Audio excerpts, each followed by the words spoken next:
नमस्कार साथियों, मैं हूं स्मिता शर्मा और आज हम पढ़ेंगे एनसीईआरटी क्लास 12th के लिए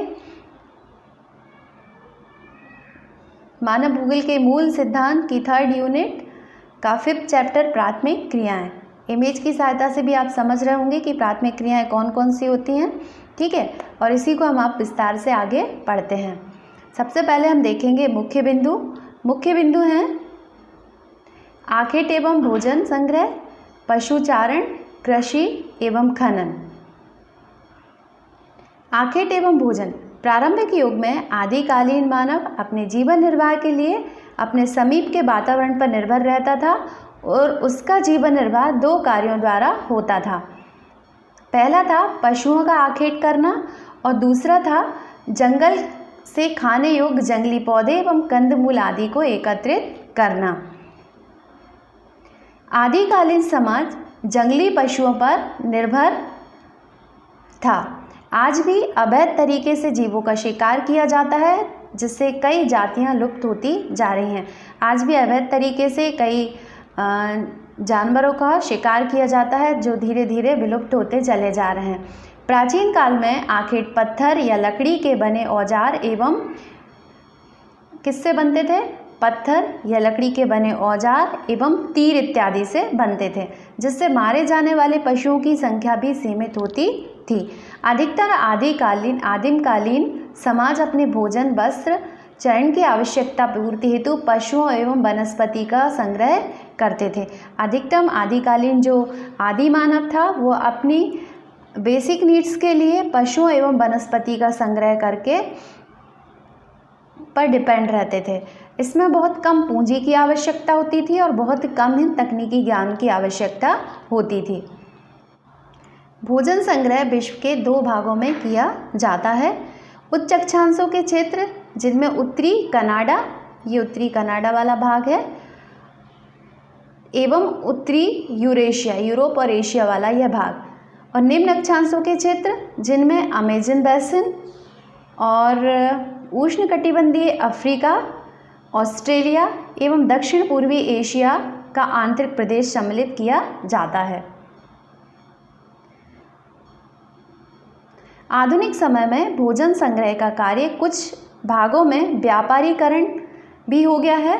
यह लोग कीमती पौधों की पत्तियों, छालों एवं औषधियों पौधों को सामान्य रूप से संशोधित कर बाजार में बेचने का कार्य भी करते हैं। उदाहरण के तौर पर छाल का उपयोग कुनैन, चमड़ा तैयार करने एवं कार के लिए किया जाता है। वहीं पत्तियों का उपयोग पेय पदार्थों, दवाइयों एवं कांतिवर्धक वस्तुओं के लिए किया जाता है। रेशे का उपयोग कपड़ा बनाने के लिए किया जाता है। पेड़ के तने का उपयोग रबड़, बलाटा, गोंद, राल आदि बनाने के लिए किया जाता है। चलिए अब हम देखते हैं आखेट एवं भोजन से संबंधित कुछ इम्पोर्टेंट पॉइंट्स। विश्व में शेर के संरक्षण हेतु 10 अगस्त को विश्व शेर दिवस मनाया जाता है। देश के सर्वाधिक बाघों की संख्या मध्य प्रदेश में है और इसीलिए मध्य प्रदेश को हम टाइगर स्टेट के नाम से भी जानते हैं। यहाँ पर पूरे देश में 50 से अधिक टाइगर रिजर्व हैं और सर्वाधिक टाइगर जिम कॉर्बेट राष्ट्रीय उद्यान उत्तराखंड में है। यहाँ पर इनकी संख्या 231 है। बाघ दिवस 29 जुलाई को मनाया जाता है। विश्व बाघ दिवस 29 जुलाई को मनाया जाता है और चिंगम को चूसने के बाद शेष बचे भाग को चिकल कहते हैं, जो कि जोपोटा नामक वृक्ष के दूध से बनता है। चलिए अब हम पढ़ेंगे पशुचारण। आखेट पर निर्भर रहने वाले समूह में आखेट के साथ साथ पशुपालन व्यवसाय की शुरुआत की तथा विभिन्न जलवायु प्रदेशों में रहने वाले लोगों ने उन क्षेत्रों में पाए जाने वाले पशुओं का चयन करके पालतू बनाया और वर्तमान में पशुपालन व्यवसाय निर्वहन तथा व्यापारिक स्तर पर किया जाता है। जो आदि मानव था उन्होंने आखेट के साथ साथ धीरे धीरे पशुपालन व्यवसाय शुरू किया और जिन क्षेत्र विशेष में जो भी जानवर पाए जाते हैं उन जानवरों को पालतू बनाया तथा वर्तमान में उनका उपयोग व्यावसायिक निर्वहन तथा व्यावसायिक स्तर पर किया जाने लगा है। अब हम देखेंगे कि पालन को दो भागों में बांटा जा सकता है। पहला है चलवासी पशुचारण और दूसरा है वाणिज्य पशुधन पालन। चलवासी पशुचारण एक प्राचीन जीवन निर्वाह व्यवसाय है। इसमें पशुचारण अपने भोजन, वस्त्र, शरण, औजार एवं यातायात के लिए पशुओं पर निर्भर रहते हैं। यानी कि पशुचारक जो हैं वो अपने भोजन, वस्त्र, शरण, औजार एवं यातायात यानी आने जाने हेतु भी पशुओं पर निर्भर रहते थे। पशुचारक अपने पशुओं के साथ पानी तथा भोजन के लिए एक स्थान से दूसरे स्थान पर स्थानांतरित होते रहते हैं। जैसे एग्जाम्पल के लिए हम देख लेंगे कि थार एवं मरुस्थलीय क्षेत्र के जो ऊंट और गाड़र वाले जो पशुचारक हैं वो गर्मियों के मौसम में हमारे क्षेत्रों में आ जाते हैं, यानी कि मैदानी भागों में फैल जाते हैं। इन पशुचारक वर्गों के अपने निश्चित चारागाह क्षेत्र भी होते हैं। विभिन्न क्षेत्रों में कई प्रकार के पशु पाले जाते हैं। जैसे उष्णकटिबंधीय अफ्रीका में गाय बैल पाले जाते हैं। ये उष्णकटिबंधीय जो अफ्रीका का भाग है यहाँ पर गाय बैल पाले जाते हैं। सहारा एवं एशिया के मरुस्थल में भेड़ एवं बकरी और ऊंट पाले जाते हैं। ये सहारा और ये एशिया का मरुस्थल है, यहाँ पर इतने में ऊंट एवं भेड़ बकरी पाले जाते हैं। तिब्बत एवं एंडीज़ के पर्वतीय क्षेत्रों में, ये तिब्बत है और ये एंडीज़ का जो पर्वतीय क्षेत्र है यहाँ पर याक और लामा पाले जाते हैं।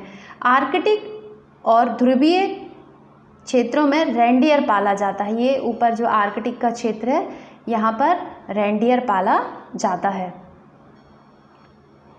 चलिए अब हम देखेंगे चलवासी पशुचारण के 3 प्रमुख क्षेत्र हैं।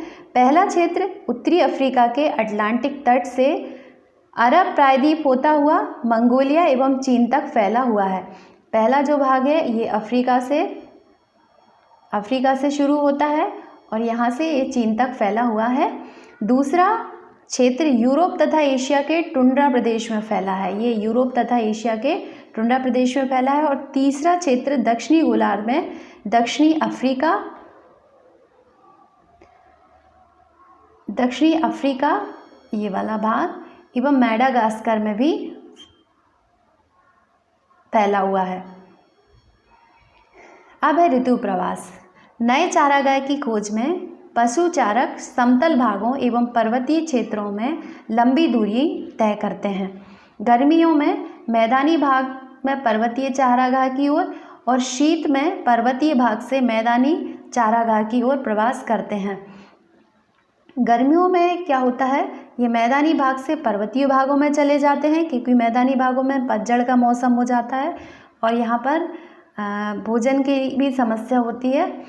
हमारे यहाँ भी हम देखते हैं कि गर्मियों के क्षेत्र, जब गर्मियाँ आती हैं तो धीरे धीरे पशुओं को पहाड़ी क्षेत्रों में छोड़ दिया जाता है और जब शीत ऋतु आती है तो उन्हें पर्वतीय भाग से वापस मैदानी भागों में ले आते हैं। इसी गतिविधि को ऋतु प्रवास कहते हैं। वाणिज्य पशुधन पालन। वाणिज्य पशुधन पालन अधिक व्यवस्थित एवं पूंजी प्रधान होता है। वाणिज्य पशुधन पालन का जो उद्देश्य है वो पूंजी कमाना ही होता है। यह पश्चिमी संस्कृति से प्रभावित है एवं फार्म भी स्थायी होते हैं। इनमें एक ही प्रकार के पशु पाले जाते हैं जिनमें प्रमुख पशु भेड़, बकरी और गाय बैल एवं घोड़े हैं। इन पशुओं से प्राप्त मांस, खालें एवं उनको वैज्ञानिक ढंग से संशोधित एवं डिब्बा बंद कर विश्व के बाज़ारों में निर्यात कर दिया जाता है। जैसे कि हमें पता है शिकागो जो है वो विश्व की सबसे बड़ी मांस की मंडी है। इसी तरह से विश्व के कई क्षेत्रों में जो पशुओं की मांस एवं खालें हैं उनको वैज्ञानिक ढंग से संशोधित कर उन्हें डिब्बा बंद कर विश्व के बाज़ारों में निर्यात किया जाता है। पशुधन पालन वैज्ञानिक आधार पर व्यवस्थित किया जाता है।